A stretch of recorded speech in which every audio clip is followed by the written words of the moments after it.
Olá, povo de Deus! Estamos iniciando mais uma manhã com Deus. Nós nos propomos a seguir a jornada do Tabernáculo de Moisés. São 6 estações, uma a cada 10 minutos. Bom dia, Lídia, seja bem-vinda. Porque Ele é o nosso Deus e nós, o povo do seu pasto, o povo que ele pastoreia, e ovelha de sua mão, o rebanho sob o seu cuidado. E nós estamos hoje em Mateus, no capítulo de número 9. E a nossa primeira estação, a Arca da Aliança, está em Mateus capítulo 9, o versículo de número 31. E diz assim: saindo eles, porém, divulgaram-lhe a fama por toda aquela terra. Jesus faz o milagre de curar 2 cegos. E a fama de Jesus se espalhou sobre a terra por conta daquilo que ele realizou. Bom dia, Rita, seja bem-vinda. A fama de Jesus se espalhou por toda a terra em função daquilo que ele realizou. O que a gente percebe dessa história, dessa expressão? Saindo eles, divulgaram a fama de Jesus. Se nós observarmos a nossa conversa, se nós observarmos o que é que nós conversamos um com os outros. Por exemplo, quando há uma eleição, como nós tivemos recente, a conversa gira em torno dos eleitos, dos prefeitos eleitos. Então, aquilo que está acontecendo na mídia é aquilo que está motivando a nossa conversa. As mulheres, por exemplo, eu diria que quando elas se juntam para conversar, elas podem conversar do último lançamento da moda, elas podem conversar sobre um prato de comida, a maneira de fazer um prato novo. Não sei quais seriam os temas que as mulheres estariam conversando entre elas. Os homens poderiam, por exemplo, geralmente quando chega segunda-feira, eles estão conversando sobre os resultados dos jogos de futebol do domingo, de sábado, a posição do seu time no campeonato. As pessoas que querem crescer como empreendedores estão procurando outros que têm a mesma área comum para conversar, para crescer. Então, o fato é que existem coisas que ativam o diálogo que temos um para com os outros. Mas o que esse texto diz, saindo eles, o assunto deles se tornou Jesus. E se nós observarmos, entre os cristãos, nem sempre o assunto dos cristãos é Jesus. E por que não é? Porque observa que os cegos foram curados. E saindo eles, os que foram curados, os que foram tocados por Jesus, o assunto deles não eram outro senão Jesus Cristo. O apóstolo Paulo, ele coloca que a nossa boca, ela deve, ele fala assim em Colossenses capítulo 3, habite ricamente em vós a palavra de Cristo, instruí-vos e aconselhai-vos mutuamente em toda a sabedoria, louvando a Deus com salmos, hinos e cânticos espirituais, com gratidão em vosso coração. E depois ele acrescenta, e tudo o que fizerdes, seja em palavra, seja em ação, fazei-o em nome do Senhor Jesus, dando por ele graças a Deus, o Pai.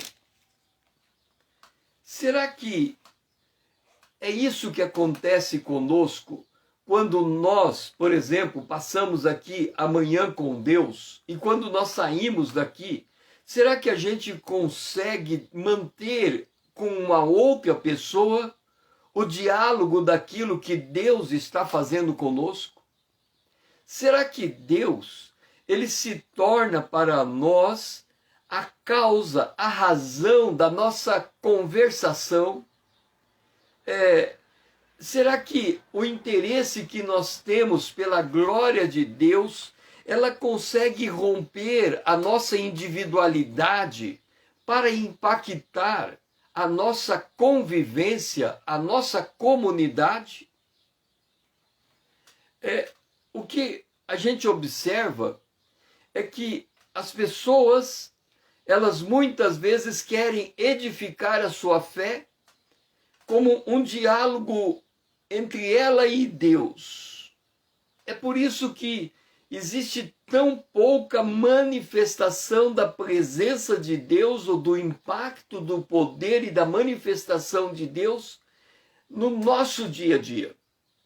Ou seja, aquilo que acontece em nossa devocional, aquilo que faz nós sermos impactados por Deus, deveria ser objeto da nossa conversação com aqueles que nos cercam. Eles saíram e divulgaram-lhe a fama, divulgaram-lhe o mistério. O apóstolo Paulo, ele ficava tão impactado pelo mistério de Deus, que ele se colocava de joelhos e ele escrevia cartas às igrejas, explicando e detalhando o mistério que o impactava. Eu já tenho colocado aqui que uma das formas que temos de crescer espiritualmente é quando nós recebemos algo de Deus e comunicamos ao nosso próximo. Aquilo que nós retemos simplesmente estraga. Ele não consegue ser processado, ele não consegue ser internalizado, porque a Bíblia diz, o verbo se fez carne, o verbo habitou entre nós, e nós vimos a sua glória como a glória do unigênito do Pai. Se o verbo, ele se encarnou em nós, a palavra de Deus que habita ricamente em nós, tem que ser a palavra que sai da nossa boca. Ela tem que ser algo que borbulha no nosso coração e ela vibra na dinâmica da nossa vida. Ela tem que ser uma palavra que o tempo todo ela está interagindo conosco. Seja bem-vindo, Eduardo. Ela é uma palavra que o tempo todo ela está interagindo conosco.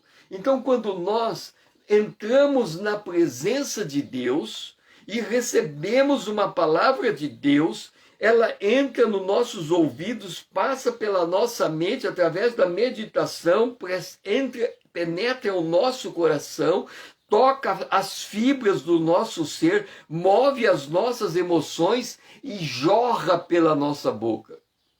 Esta palavra, ela atinge as pessoas que estão à nossa volta, porque nós não podemos esconder, nós não podemos, é igualzinho uma panela de pressão, ela começa a tremer dentro dela, e se não tem aquele pino que a pressão solte para fora um pouco da energia que está dentro dela, esta energia, ela simplesmente vai estancar dentro de nós. Então, o convite do Senhor, quer dizer, aquilo que somos tocados por Deus eu tive uma experiência com Deus e eu vou divulgar a fama desse acontecimento. Eu vou demonstrar o meu vínculo com o Senhor pela expressão, pelo testemunho daquilo que Ele está realizando em mim, através de mim. E quanto mais eu mostro essa ligação entre o que eu experimento de Deus e o que os outros ouvem de mim, maior é a presença de Deus comigo. Pai, que nesta manhã, Senhor, nós não consigamos esconder o que o Senhor está fazendo de nós. Que nós possamos entender que aquilo que o Senhor faz no íntimo do nosso ser tem que ser externado por nossa boca. Nós temos que estar atenados, Senhor, para com a tua obra, porque o Senhor, para que o Senhor se torne a verdadeira fonte da nossa existência. Esta é a nossa oração. Em nome de Jesus, o teu Filho amado, a quem nós amamos. Amém. Vamos para agora Mateus capítulo 9, o versículo de número 29. Diz assim: Então lhe tocou os olhos, dizendo: Faça-se-vos conforme a vossa fé. Jesus disse que se nós tivermos fé do tamanho de um grão de mostarda, nós vamos dizer a esse monte: sai daqui, vai para colar, e assim será feito.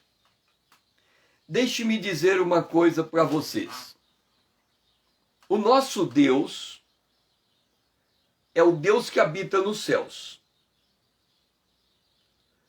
Aquela música diz, né? O meu Deus está no céu e também no meu coração. O do mundo está morto e o meu ressuscitou.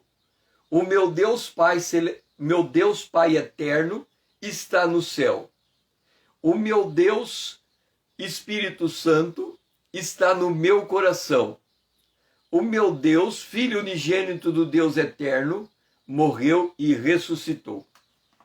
Agora, leia a Bíblia de Gênesis ou Apocalipse. A primeira palavra de Gênesis é: Deus criou os céus e a terra. A última palavra do Apocalipse é: e Deus criou novos céus e nova terra. Agora, deixe-me colocar da seguinte forma: qual é o tamanho do teu Deus? Quão poderoso é Deus na tua vida? Porque na palavra de Deus, seja bem-vinda, Elizabeth, na palavra de Deus, o nosso Deus é poderoso para abrir o Mar Vermelho. Na palavra de Deus, o nosso Deus é poderoso para abrir o Rio Jordão. O nosso Deus, na palavra de Deus, é poderoso para ressuscitar os mortos. Na palavra de Deus, o nosso Deus é poderoso para realizar prodígios, sinais e maravilhas. Mas na nossa vida, o nosso Deus está limitado ao tamanho da nossa fé. Olha só. Então lhes tocou os olhos, Mateus 9, 29, dizendo: faça-vos conforme a vossa fé. Qual é a visão que a gente tem de Deus? Ele de braços cruzados olhando para nós. Ele só vai fazer conosco o que nós desejarmos que ele faça. Ele só vai operar, por exemplo, ele só vai curar um cego se o cego quiser ser curado. Ele só vai ressuscitar o morto se alguém ali disser que o morto tem que ressuscitar. Ele só vai parar o sol se alguém disser sol para. Ele só vai abrir o Mar Vermelho se Moisés disser abra-te mar. Ele só abre o Jordão se Josué disser abre-te Jordão. Ele só derruba os muros de Jericó se o povo clamar caia muro. Tudo que nós sabemos da Bíblia é experiência dos homens da Bíblia. Só será a nossa experiência se nós ativarmos o que Deus faz na Bíblia pela nossa palavra da fé.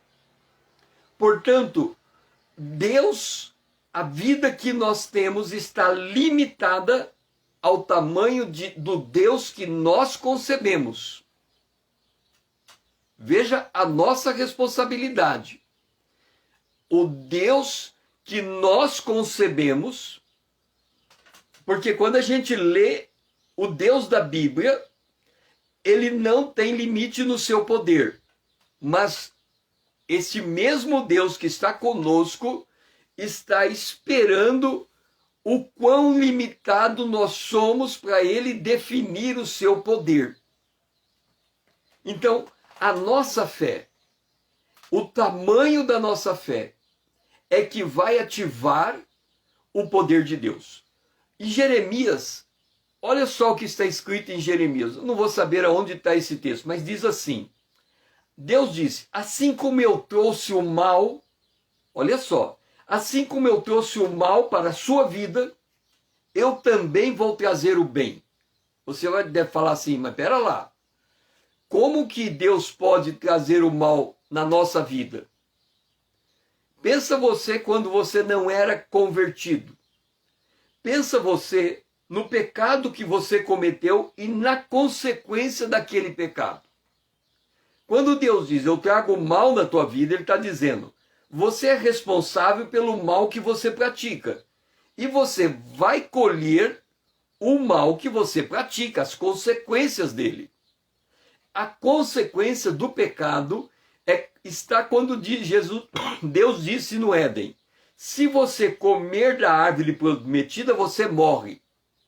Então, todas as vezes que praticamos o mal, a consequência segue ao mal. E ela vai produzir a morte.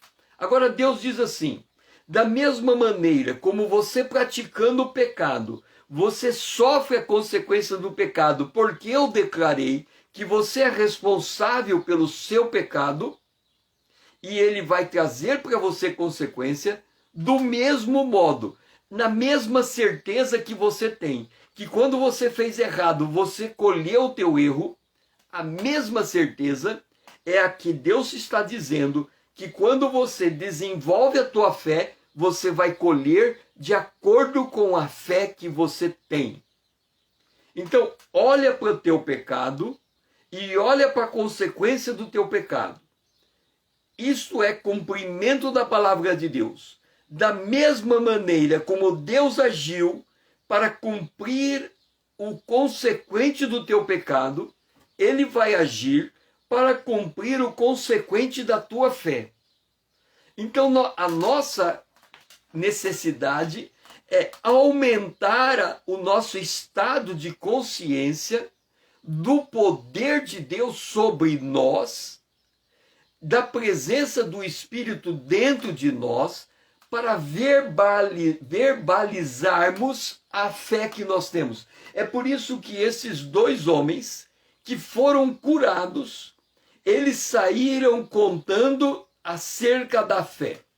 Note uma coisa, quando você sabe da inauguração de uma loja que tem algo que você deseja, você vai até aquela loja, você compra algo que é bom, que você gostou, e você sai contando para todo mundo, propaganda boca a boca, do quão bom é aquela loja.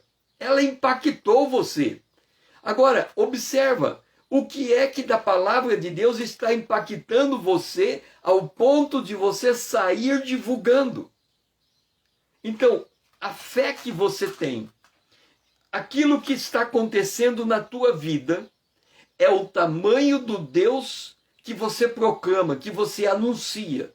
Se você anuncia que Deus é pequeno na tua vida, ele é pequeno na tua vida. Se você anuncia que ele é grande na tua vida, ele é grande na tua vida. Se você crê que ele vai fazer algo que vai abalar somente a tua casa, Deus fica dentro da tua casa. Mas se você diz que ele vai abalar a tua vizinhança, ele vai abalar a tua vizinhança. Se você diz que ele vai abalar a cidade, ele vai abalar a cidade. Mas ele está esperando a tua prontidão de fé para ele dimensionar o que ele vai fazer através do teu testemunho pessoal. Seja bem-vindo, irmão Paulo. Amado Deus, nosso Pai, nós glorificamos a Ti, Senhor, porque o Senhor dimensiona o poder e a manifestação do Teu poder ao tamanho da nossa fé. A nossa responsabilidade é aumentar a nossa fé para experimentarmos a grandeza do Teu poder. Não nos permita, Senhor, a ter uma fé raquítica, mas a ter uma fé que expressa a tua verdadeira identidade, para que o mundo possa ser abalado pelo tamanho da nossa fé. Esta é a nossa oração, em nome de Jesus, o teu Filho amado a quem nós amamos. Amém. Agora chegou o nosso café da manhã. O nosso café da manhã é a mesa de pães dentro do tabernáculo no lugar santo. Jesus é o pão da vida. E o nosso café da manhã hoje está no verso de número 28. Tendo ele, Jesus, entrada em casa, Mateus 28, Mateus 9, 28. Tendo ele, Jesus, entrada em casa, aproximaram-lhe os cegos, e Jesus lhe perguntou: credes que eu posso fazer isso? Responderam, Senhor, sim. Note que no verso seguinte, que nós terminamos de comentar, disse assim: faça-se conforme a vossa fé. Crer é o potencial de Deus. Eu creio na Bíblia. Eu creio que Deus abriu o Mar Vermelho. Eu creio que Deus abriu o Rio Jordão. Agora, será que eu tenho fé para crer que o mar que está diante de mim ele vai abrir? Será que eu tenho fé de que ele vai fazer um milagre na minha vida? Esse é o nosso dilema. Nós temos que entender muito bem esse dilema, porque senão a gente vai crer num Deus inoperante, não no Deus vivo. Deus é vivo o tempo todo. Mas aquilo que ele faz na Bíblia, que ele registrou na Bíblia, são experiências dos homens da Bíblia. Ela só será a minha experiência se eu ativar o que está na Bíblia pela fé. Se eu olhar para a Bíblia e dizer, eu creio que está... A gente diz assim, eu creio que está escrito na Bíblia. Sabe aquela história de que se a Bíblia contasse que o peixe, que Jonas comeu o peixe, eu acreditaria. Não é essa a questão. O que está na Bíblia, não tem como mudar. A história é aquela, um peixe engoliu Jonas. Aí você diz, eu creio que o peixe engoliu Jonas. Ok, crer é enxergar o potencial de Deus que está na Bíblia. Ter fé é o potencial de Deus que está na Bíblia ser traduzido em algo que impacte a nossa existência.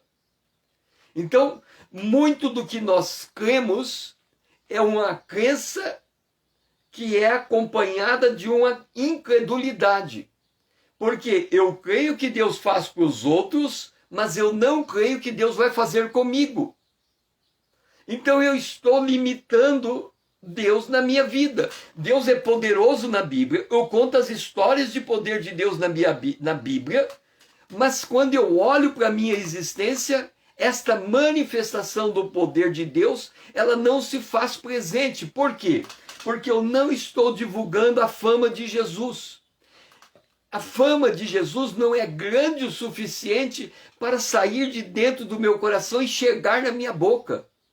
A fama de Jesus não é grande o suficiente para borbulhar no meu coração e transbordar no meu cotidiano.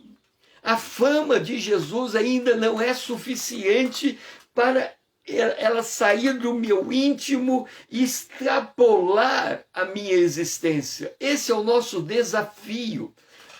Cada dia, o dia chamado hoje, é uma oportunidade para nós repensarmos o quão nós estamos limitando Deus. Porque o problema não é o Deus da Bíblia. Ele está garantido. A Bíblia, esta palavra já tentou ser, os homens ímpios já tentaram destruir a Bíblia, fechar a Bíblia, colocar a Bíblia no lugar, e a Bíblia sempre volta. Deus cuida. Lembra quando, lá em 1 Samuel, quando os judeus foram derrotados pelos filisteus, os filisteus roubaram a arca de Deus. A arca de Deus é a Bíblia. Os filisteus roubaram a arca de Deus. A arca de Deus desapareceu de Israel. Israel ficou sem a arca. Deus foi lá na terra dos filisteus, colocou hemorroida na primeira cidade, eles mandaram a arca para a segunda cidade, colocou hemorroida na segunda, na terceira, na quarta. Quando chegou a quinta, eles não aguentaram mais de hemorroida. Aí eles chegaram ao sacerdote deles e disseram: o que a gente faz com a arca? Aí os sacerdotes disseram: pega essa arca, coloca ela em cima de um carro de boi com 2 vacas de bezerro novo, deixa o bezerro aqui e coloca a vaca e solta. Se essa vaca levar essa arca de volta para Israel, é porque essa arca pertence a Deus. Então Deus cuida da sua palavra, ele não precisa de nós. Ela chegou até nós aqui protegida por Deus. Ele garante que isso aqui vai permanecer. Agora, Israel ficou sem a arca. Israel estava sem o poder de Deus nos seus dias. Então, Israel ficou sem experimentar o que estava aqui. Israel conhecia a arca de ouvir falar. E quando a arca foi para os filisteus, e Deus foi lá e trouxe a arca de volta, Israel nem participou disso. Da mesma maneira, a nossa Bíblia pode estar empoeirando dentro da nossa casa, simplesmente porque a palavra de Deus que está no nosso coração, ela não sai da nossa boca. E quando ela não sai da nossa boca, nós estamos limitando o tamanho da nossa fé. Nós estamos dimensionando o tamanho do nosso Deus.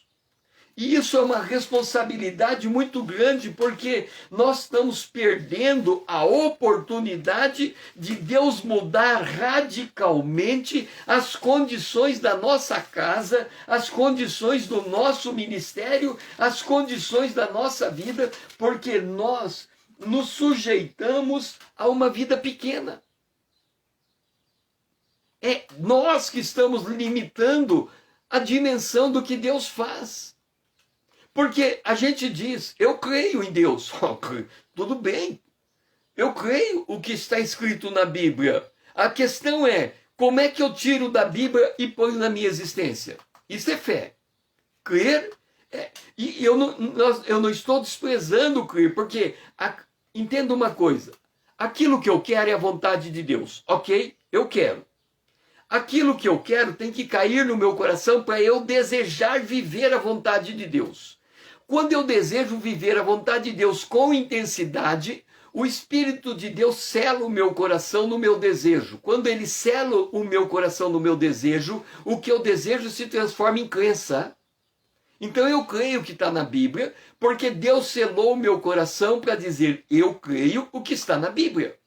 Agora ele tem que voltar para a minha mente e selar a minha mente com a fé, porque aquilo que eu quero que se manifeste no meu entorno é a minha fé. Então Deus tem que selar a minha fé para que aconteça o que eu quero. O que eu quero desceu ao meu coração e eu passei a crer. E o que eu creio tem que subir a minha mente de volta para eu ter fé de que Deus vai fazer. E o contato entre a minha mente, o meu coração e minha boca é aquilo que sai para fora, é aquilo que eu declaro. Por isso que aquilo que borbulha dentro de mim tem que ser como uma panela de pressão, ele tem que ter um escape, ele tem que ter uma verbalização, ele tem que ter uma manifestação concreta das minhas palavras. Por isso que Paulo diz: habite ricamente a palavra no teu coração e ela seja o motivo da sua conversa, a razão da sua existência, a maneira como você enxerga a tua realidade, para que Deus possa impactar no teu dia a dia. E que o Senhor, e que a gente possa entender que será feito conforme a nossa fé, não é feito de acordo com o que eu creio. O que eu creio está na Bíblia, eu creio que está na Bíblia. A Bíblia é o meu tesouro que está sendo aberto. Agora, o que eu vou executar a partir da Bíblia é o que eu tenho fé. E o que eu tenho fé é o que vai se manifestar na minha casa, na minha vida, na minha existência. Portanto, o tamanho do meu Deus é o tamanho da minha fé, não o tamanho da minha crença. A crença minha é maior do que minha fé. A minha fé tem que subir ao nível da minha crença. Pai, que nós possamos ser impactados, Senhor, pela tua palavra. Que a gente entenda, Senhor, que aquilo que cremos é muito maior do que aquilo que temos fé. Portanto, aumenta a nossa fé para ela ficar do tamanho da nossa crença.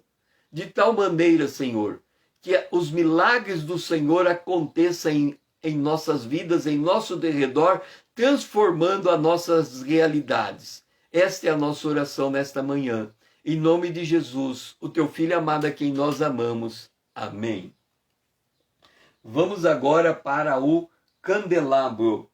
O candelabro está em Mateus capítulo 9, o versículo 30. E abriram-se os olhos, e abriram-se-lhes os olhos. Jesus, porém, os advertiu severamente, dizendo: acautelai-vos de que ninguém os saiba. Abriram-se-lhes os olhos. Note uma coisa, veja como é progressivo.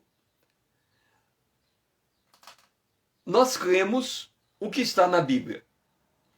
Quando um concílio de uma igreja se reúne, ele vai pegar as doutrinas da palavra de Deus e vai traduzir isso e dizer: olha, a nossa igreja crê nessas doutrinas.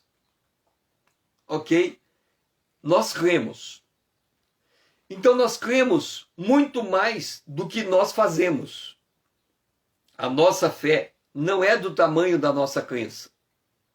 Nós cremos. Quando Jesus chega para Maria e Marta e Lázaro está morto, ele diz, vamos até lá, João capítulo 11. Observe como a nossa crença é muito maior do que a nossa fé. Quando a gente entende isso, a gente entende o que significa aumentar a nossa fé. Porque às vezes a gente pensa que aumentar a fé é aumentar aquilo que a gente crê. Não, é fazer com que a nossa confissão seja do tamanho daquilo que está no nosso coração. Então, quando Jesus chega na casa de Marta e Maria está morto, e João e Lázaro está morto, ele diz assim, Marta diz assim: Senhor, se estivesse aqui, o meu irmão não teria morrido. Aí Jesus disse assim: o teu irmão há de ressurgir, quer dizer, há de ressuscitar. Olha a resposta dela. Marta replicou: eu sei que ele vai ressuscitar no último dia. Note que ela cria que Jesus podia ressuscitar, mas não naquela hora. Ele podia ressuscitar quando ele ressuscitasse todos os que morreram em Cristo. Quer dizer, lá no dia do arrebatamento, lá no dia que a trombeta tocar, os mortos ressuscitarão primeiro e os vivos. Mas daí a ressuscitar Lázaro, que está morto aqui, vai uma distância. Isso é fé. Quer dizer, a crença dela era muito grande, mas a fé dela era muito pequena. Nós limitamos o tamanho de Deus na nossa existência. A crença nossa é muito grande, mas a nossa fé, o impacto de Deus no nosso dia a dia é muito pequeno. Então é nós que dimensionamos o tamanho do que Deus vai fazer. Então, abriram-se-lhe os olhos. Nós temos que ter os nossos olhos abertos por causa da nossa fé e não por causa da nossa crença. A nossa crença é a base. Imagina você, um trampolim. Um trampolim é uma peça que é uma peça grande que permite você ficar de pé lá no alto. Isso é o trampolim. Aí você começa a pular no trampolim. Você pula, e você pula, e você pula cada vez mais alto. Mas o objetivo do trampolim é você pular de cima do trampolim para dentro da piscina. Então, é seguro pular no trampolim. Mas o trampolim é para você pular na piscina. É seguro você crer. Mas o que você crê é para manifestar na tua existência. Então nós temos que aprender a fazer de acordo com aquilo que Deus está abrindo os nossos olhos, e Ele está abrindo os nossos olhos a partir da articulação da nossa fé. Porque entenda, Ele não está abrindo nossos olhos para algo que está na Bíblia, porque o que está na Bíblia a gente enxerga pelos olhos do coração. Ele está abrindo os olhos do cego para eles enxergarem o que está em volta deles, a partir da fé, daquilo que eles enxergaram dentro da Bíblia. Lembra quando Paulo ora e ele diz assim, em Efésios, no capítulo de número 1, no versículo 18, Paulo diz assim, o verso 17, para que o Deus de nosso Senhor Jesus Cristo, o Pai da glória, vos conceda espírito de sabedoria e espírito de revelação, iluminado os olhos do vosso coração. O que é iluminar os olhos do vosso coração? Entenda uma coisa, deixe-me explicar o que é iluminar os olhos do coração, porque a gente não pode ser enganado pela nossa experiência com Deus, no sentido de que achar que é uma coisa quando é a outra. Por exemplo, eu leio na Bíblia, Deus criou os céus e a terra. Ok? É o primeiro verso da Bíblia. Deus criou os céus e a terra. O fato de eu estar lendo não significa que eu creio. Tanto é verdade que muitos creem na doutrina, na doutrina da evolução e não na doutrina da criação. E aí ele fala, a doutrina da criação é um mito. O que vale é a doutrina da evolução. Então eu posso ler o texto, sendo eu cristão, nascido de novo, eu olho para o texto e diz, Deus não criou os céus e a terra do jeito que ele está dizendo ali. Quando eu vou lá para o livro de Hebreus, está escrito assim, nós sabemos que o mundo foi criado pela palavra de Deus. Deus disse, haja luz e houve luz. Nós sabemos. Então, nós descartamos a doutrina da evolução, porque nós sabemos como foi. Isso é crer. Significa que eu leio, entendo o que Deus fez e creio que de fato Deus fez. Isso é crer. Agora, Paulo está dizendo o seguinte, ilumine os olhos do coração. Então, quando eu tenho os meus olhos do coração iluminado, eu creio que o que Deus fez na Bíblia é o que ele de fato fez na Bíblia, mas eu tenho que enxergar o que ele fez. Agora, quando eu enxergo o que ele fez, eu olho para o meu mundo exterior e também os meus olhos exterior têm que ser abertos. Precisam ser abertos, para que eu não fique limitado ao mundo, a velha maneira de enxergar a vida. Então eu olho para o meu mundo e digo assim, está tudo errado aqui, mas aqui está dizendo que está tudo certo, e o que está certo na Bíblia vai estar certo na minha casa. Então o que eu creio na Bíblia, quando Paulo diz assim, crê no Senhor Jesus Cristo e será salvo você e sua casa. Quer dizer, crê no Senhor Jesus Cristo e ative a tua fé, para que o que você crê em Jesus impacte a tua casa. Como é que o carcereiro iria impactar a casa dele? Expressando a fé que ele adquiriu em Jesus. Então nós temos esses dois estágios.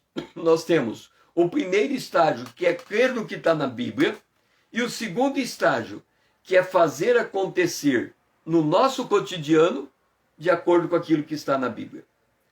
E quando isso acontece, os nossos olhos são abertos e a nossa realidade é modificada pelo poder de Deus. Pai, nós oramos para que o Senhor abra os olhos do nosso coração e o impacto daquilo que estamos enxergando na Tua palavra mude também os nossos olhos físicos, de forma que a vida que a gente tem agora seja baseado na fé, seja baseado no poder de Deus e não nas condicionantes desse mundo.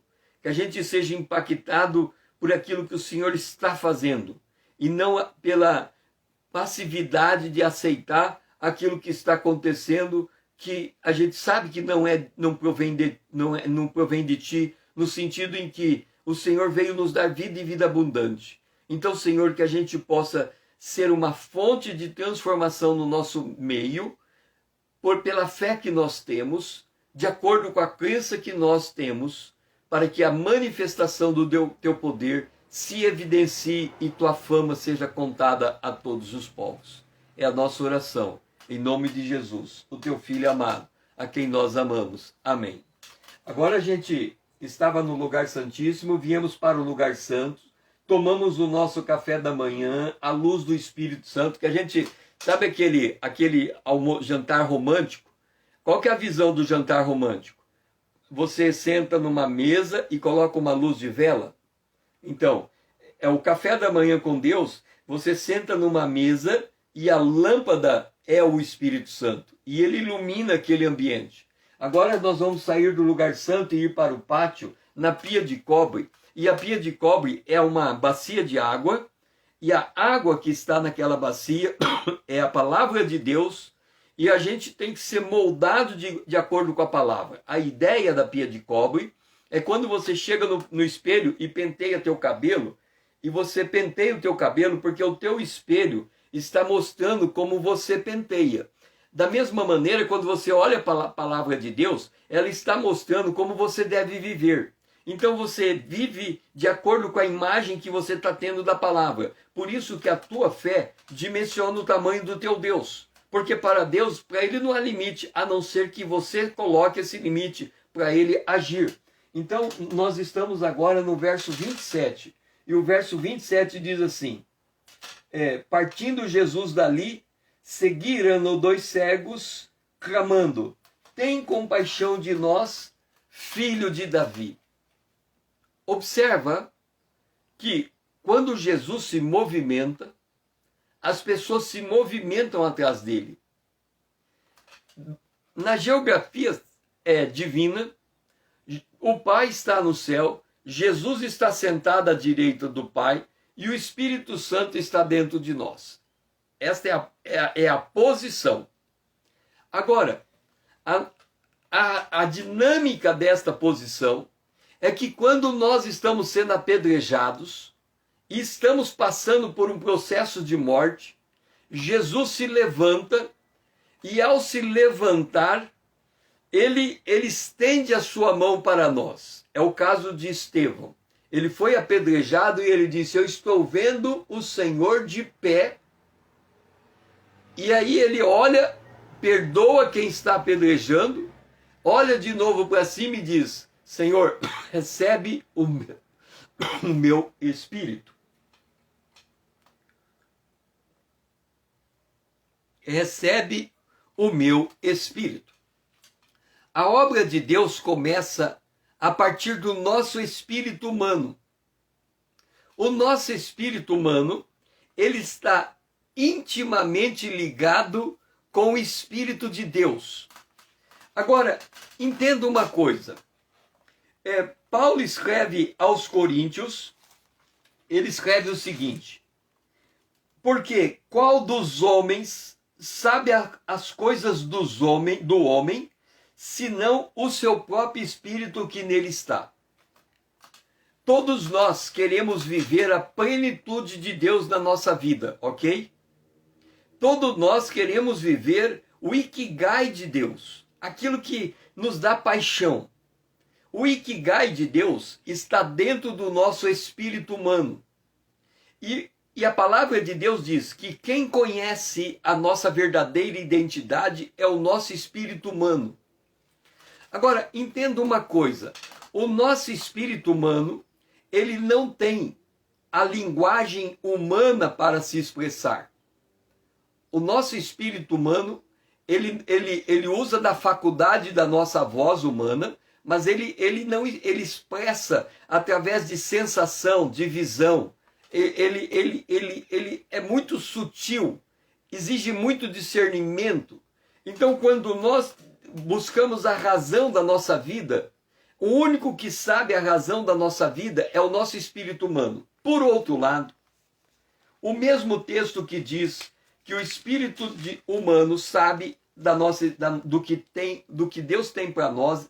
O verso ele diz assim: assim também, as coisas de Deus ninguém as conhece senão o Espírito de Deus. Então vamos entender a geografia de Deus. Aonde está o Espírito de Deus? Aonde está o Espírito de Deus? Alguém pode escrever aonde está o Espírito de Deus? Seja bem rápido para que a gente ganhe tempo. Aonde está o Espírito de Deus? Alguém consegue escrever aonde está o Espírito de Deus? Sejamos rápidos. Aonde está o Espírito de Deus? Escreva rápido. Aonde está o Espírito de Deus? Dentro de nós, ok? O Espírito de Deus dentro de nós conhece as profundezas de Deus. Então o Espírito de Deus está aqui e ele conhece o que está lá no céu. Agora, aonde está o espírito humano? Aonde está o espírito humano? Rapidinho. Aonde está o espírito humano? Em que lugar está o espírito humano? Já falamos onde está o Espírito de Deus, dentro de nós. E aonde está o espírito humano? Vamos lá? Aonde está o espírito humano? Em que lugar se localiza o espírito humano? Vamos? Sejamos rápidos na resposta. Aonde está o espírito humano? Também dentro de nós. Isso significa que no mesmo lugar onde está o Espírito de Deus está o espírito humano, ok? Dentro de nós. 1 Coríntios diz assim: o espírito humano se une, quem se une ao Espírito de Deus se torna um espírito com ele. Então, nosso espírito humano está conectado com o Espírito de Deus. Agora, o espírito humano sabe o que Deus tem para a nossa vida. O Espírito de Deus sabe o que Deus tem lá no céu. Portanto, o espírito humano com o Espírito de Deus, eles têm que manter uma atitude colaborativa. Porque para o Espírito de Deus trazer a revelação de Deus para dentro de nós, o espírito humano tem que querer receber. Entenderam? Para nós recebermos a revelação de Deus dentro de nós, que está no Espírito de Deus, o espírito humano tem que querer receber. Então, quando o espírito humano recebe a revelação de Deus, no verso 27, quando Jesus se movimenta, o espírito humano se movimenta em direção a Jesus, porque Jesus está sentado à direita do Pai, o Espírito Santo aqui dentro de nós, e a função do Espírito Santo é revelar Jesus. Então, quando Jesus se movimenta, como é que Jesus se movimenta? Ele se movimenta articulando uma experiência para que nós possamos, pela fé, experimentar a presença de Deus dentro dessa experiência. Então, quando a gente sofre, nós estamos sofrendo parte daquilo que Jesus sofreu. Então, esta experiência de sofrimento na nossa vida é uma situação em que o poder de Deus pode se manifestar. Então, Jesus está nesta experiência. Quando 2 ou 3 estiverem reunidos em meu nome, aí eu estou no meio. Então, Jesus está preparando uma experiência para nós, para que a gente possa pegar o que a gente crê, articular pela fé e manifestar na nossa existência. Percebe? E isso tudo depende de uma conexão íntima do nosso espírito com o Espírito de Deus. Portanto, nós temos que aprender a seguir Jesus. Nós temos que aprender na dinâmica do nosso dia a dia, enxergar a presença de Deus e fazer com que a nossa fé cresça ao tamanho da nossa crença. E orar diante de Deus, colocando as circunstâncias debaixo do poder de Deus, para que a glória de Deus se manifeste e a nossa vida, que é uma vida pequena, se torne uma referência para os que estão em nossa volta. E a pessoa diga: uau, Deus está agindo na vida desta pessoa, uau! É isso que tem que acontecer no nosso entorno. A fama de Deus espalhada por aquilo que Deus está fazendo em nós tem que impactar o nosso entorno. Por isso que a gente segue Jesus. Pai, que nesse dia nós possamos sair daqui seguindo Jesus. Significa que dentro das experiências que nós vamos ter ao longo desse dia, nós consigamos fazer com que a nossa fé se articule com a nossa crença e o Senhor impacte na nossa existência. Essa é a nossa oração, em nome de Jesus, o teu Filho amado a quem nós amamos. Amém. A frase do dia de hoje é: estou preparado no Senhor para esse dia. Estou preparado no Senhor para esse dia. E o altar de cobre está no verso 32. Retirando-se eles, foi-lhe trazido um mudo endemoniado. Veja como são as coisas. Nós terminamos de falar da cura de 2 cegos. E a gente viu como que aconteceu tudo o que aconteceu com esses 2 cegos. Agora, quando a gente sai dali, e a fama de Jesus está sendo comentada, quando a gente sai dali, a gente se depara com outro problema. Um endemoniado, um mudo endemoniado. E nós vamos parar o texto exatamente aqui. Significa que a gente não sabe ainda, porque a gente não leu, o que vai acontecer com esse mudo endemoniado. A nossa leitura do dia, ela para descobrindo que o mudo endemoniado chega até Jesus. E ponto. Significa que hoje nós vamos ter uma situação na nossa vida, e para que a situação vai chegar na nossa vida no dia de hoje, e para. Vamos congelar essa situação. Eu não sei o que vai acontecer hoje com você, mas não importa. Pode ser um mudo endemoniado batendo na tua porta, não importa. A hora que essa situação chegar, vamos congelar a situação. Vamos congelar. Por que nós vamos congelar?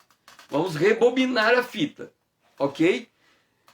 Antes dessa nova situação chegar, olhando para trás, a gente se lembra do dia que Deus operou de forma miraculosa lá no passado. Este mesmo Deus que operou no passado é o mesmo Deus que está operando agora, nesta manhã com Deus, e é o mesmo Deus que vai operar nessa situação que vai acontecer hoje, mas que você já congelou ela. Você congelou essa situação. Aí você chega e, retirando-se eles, foi-lhe trazido o mudo. Ou seja, o mudo endemoniado é trazido até Jesus. Significa que essa situação que vai acontecer na tua vida, não importa qual ela seja, você não pode olhar para a situação e responder para ela, fazer algo com ela. Primeiro você tem que pegar esse pacote e trazer na presença de Jesus. Você tem que expor a situação àquele que pode resolver. Mesmo que você ache que você pode resolver, você vai dizer: Senhor, a minha vida inteira eu passei fazendo as coisas do meu jeito, mas hoje eu quero fazer algo diferente. Ao invés de eu fazer o que eu penso que eu devia fazer, eu estou trazendo aqui para que o Senhor me ajude a fazer do jeito que o Senhor sabe fazer. Eu não sei como o Senhor vai fazer para resolver isso, porque tudo que eu fiz está sempre trazendo o mesmo resultado. E não é isso que eu quero para a minha vida. Eu quero uma mudança. Mas para que eu possa ter essa mudança, eu estou pegando essa situação que ela antes ela me perturbava, ela me desestabilizava. Essa situação antes me fazia ficar nervoso, essa situação antes me fazia ficar ansiosa, essa situação antes me fazia ficar desesperado, agoniado. Eu olhava todas as vezes para essa circunstância e via sempre o mesmo resultado, mas agora eu estou congelando tudo isso e trazendo esse pacote diante de ti. Agora que eu estou pondo esse pacote diante de ti, eu olho para essa situação e digo assim, está tudo errado aqui. Mas agora, o que eu quero? É aquilo que eu creio. E o que eu creio? Que o Senhor não me trouxe para viver triste, abatida, ressentida, magoada. O Senhor me trouxe para viver alegre e feliz com a manifestação do teu Espírito Santo. E eu vou entrar nessa situação. Agora que eu estou dentro dessa situação, eu estou me vendo como uma pessoa cheia de Deus, cheia do Espírito Santo. Eu estou me vendo, eles usam essa expressão, né, empoderado. Eu estou me vendo empoderado no poder de Deus dentro dessa situação. Eu estou vendo como Moisés diante do Mar Vermelho. O Senhor está só esperando uma palavra de fé, uma mudança de atitude, ao invés de eu ficar dizendo não dá certo, não vai acontecer, eu vou viver de novo aquela mesma coisa. Não, eu vou falar de acordo com aquilo que eu creio. E eu creio que o Senhor veio para me trazer a vitória. Eu creio que o Senhor veio para resolver isso. E eu vou agir pela fé. O Senhor está dizendo que o Senhor vai fazer de acordo com minha fé. Então essa situação que está aqui, eu vou pintar um novo quadro. O meu novo quadro é um quadro colorido, é um quadro cheio de flores, é um quadro com rosas lindas, é um quadro cheio de animais, é um quadro com aves voando, é um quadro com peixes, as águas cheias de peixe, é um quadro de abundância. O que eu estou vendo para a minha casa é um tempo de abundância, é um tempo de refrigério, é um tempo de alegria. Eu estou enxergando aquilo que está na tua palavra. O Senhor disse que o reino de Deus não é comida, não é bebida, mas é paz, é alegria, é justiça, é paz e alegria no Espírito Santo. E eu estou olhando para o meu dia, e eu estou vendo paz, e eu estou vendo justiça, eu estou vendo paz, eu estou vendo alegria, e é isto que eu quero para o meu dia de hoje, Senhor. Então, esse endemoniado que está chegando, eu quero ele curado.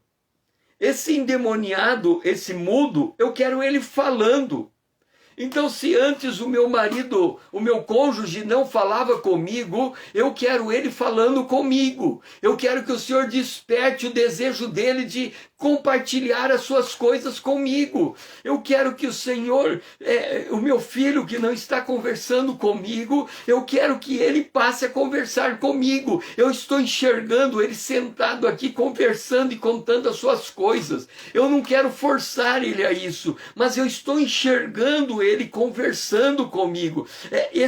Essa coisa endemoniada que estava perturbando a minha casa, eu quero ela fora daqui. Ela não pertence ao reino de Deus. Então essa coisa que está desarranjada, essa coisa que está desajustada, eu estou enxergando ela bem ajustada. Eu estou enxergando ela bem dimensionada. Eu estou enxergando o poder do Senhor na minha casa. Então esse quadro que eu estou enxergando de mudo, eu estou enxergando ele conversando. Esse quadro que eu estou enxergando endemoniado, eu estou enxergando ele pacificado. Eu estou enxergando essa coisa ruim saindo fora da minha casa, porque ela não tem mais lugar aqui. Aqui é a glória de Deus, e a glória de Deus está comigo. Então nesse dia, eu estou olhando para esse dia, e eu estou enxergando o poder de Deus se manifestando nesta hora, na minha casa.